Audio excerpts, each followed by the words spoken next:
আসসালামু আলাইকুম।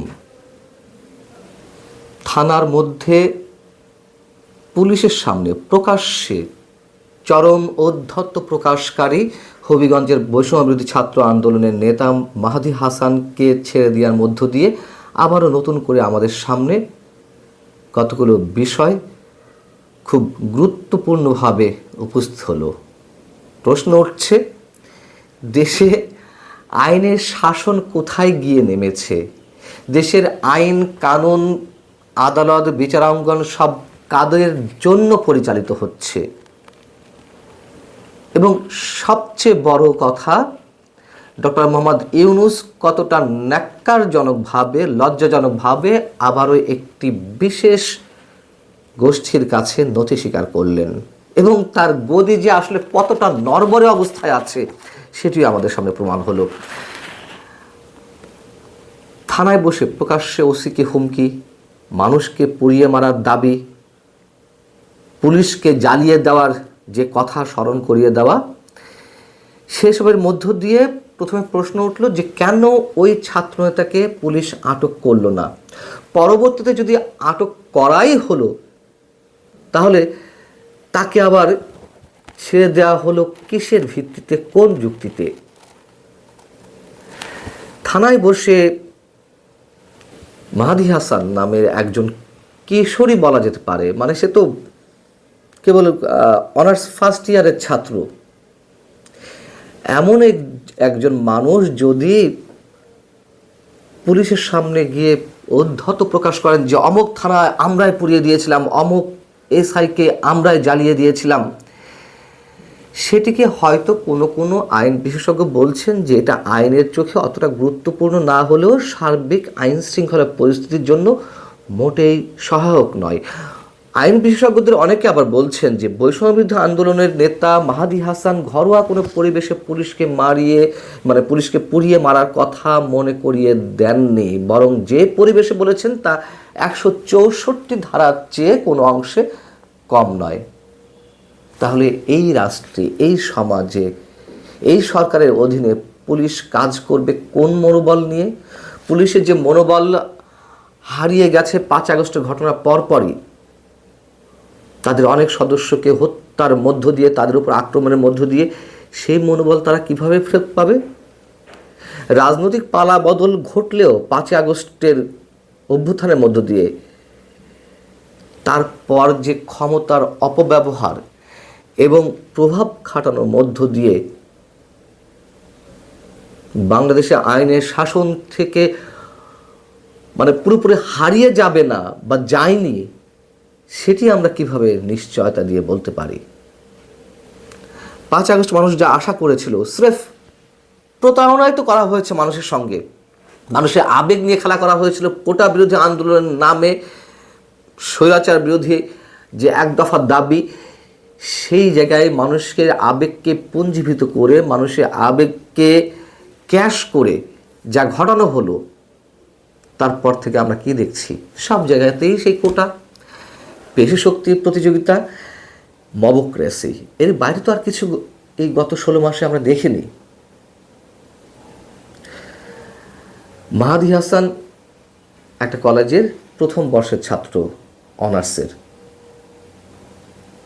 তাকে আটকের মধ্য দিয়ে সরকারের ভিত কেঁপে ওঠে সামান্য কয়েকজন ছাত্র নেতা বা বৈষম্যবিরোধী ছাত্র আন্দোলনের সঙ্গে জড়িত তাদের হুঙ্কার হুঁশিয়ারিতে। রাতেই জামিনের জন্য তার আদালত বসানোর চিন্তাভাবনা করতে হয় সরকারকে। থানায় বসে জ্বালিয়ে দেওয়া অথবা পুলিশ হত্যা করার পরোক্ষ হুমকি দেওয়ার পরেও কয়েক ঘন্টার মধ্যে মাহাদি হাসানরা মুক্তি পেয়ে যায়।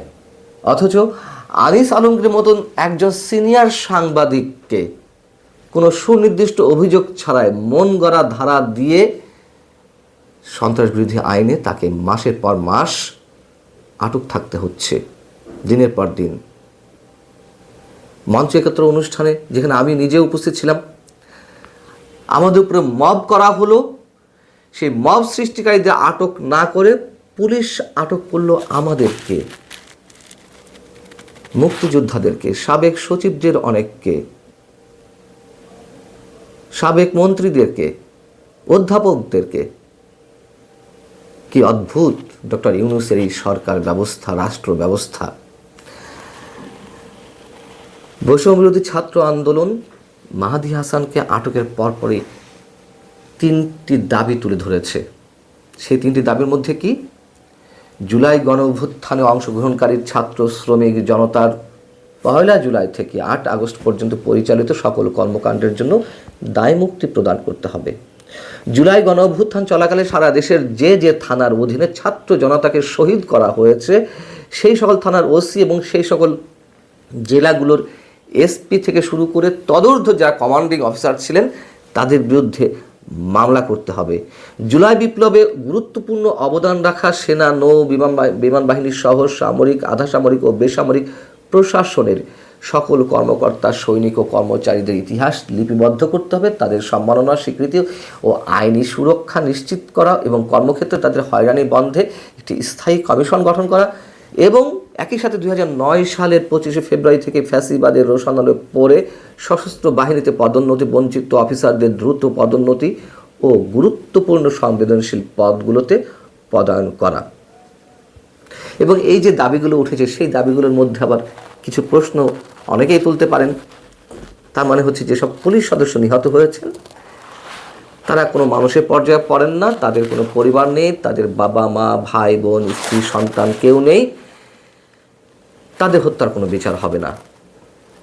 এবং 5 আগস্ট পর্যন্ত যারা নিহত হয়েছেন বা 8 আগস্ট পর্যন্ত যারা নিহত হয়েছেন 1 জুলাই থেকে 2024-এর, তারা সবাই আওয়ামী লীগ সরকারের কোনো না কোনো বাহিনী বা কোনো না কোনো পেশাদার শক্তি, মানে পেশা শক্তির কোনো বাহিনীর হাতে তারা নিহত হয়েছেন, অন্য কারো হাতে তারা নিহত হননি। এটাই প্রমাণ করার চেষ্টা। যদি তাই হয়ে থাকে তাহলে দায় মুক্তি চাইতে হবে কেন? দায় মুক্তি চাইলে তো ওই সময় কারোর মাধ্যমে এই অপরাধগুলো তো সংঘটিত হয়েছে, কারোর মাধ্যমে এই মানুষগুলো তো নিহত হয়েছেন, তাহলে তারাও তো দায় মুক্তির মধ্যে পড়ে যান। ডক্টর ইউনূস এবং আসিফ নজরুল্লাহ যে কদিনই আর ক্ষমতায় থাকুন না কেন বা যত দিনই তারা ক্ষমতায় থাকুন না কেন, মাহাদী হাসানের মতন কিশোরদের মন রক্ষায় তারা সব কিছু করে যাবে। এই রাষ্ট্র, এই সরকার সব ধরনের অপরাধকে প্রশ্রয় দিবে। এটাই প্রমাণিত হলো আবারও। নইলে নোবেল বিজয়ী অধ্যাপক ডক্টর মোহাম্মদ ইউনূসের গদি তো টিকবে না, তাই তো প্রমাণ হয়। ভালো থাকুন সবাই। আল্লাহ হাফিজ।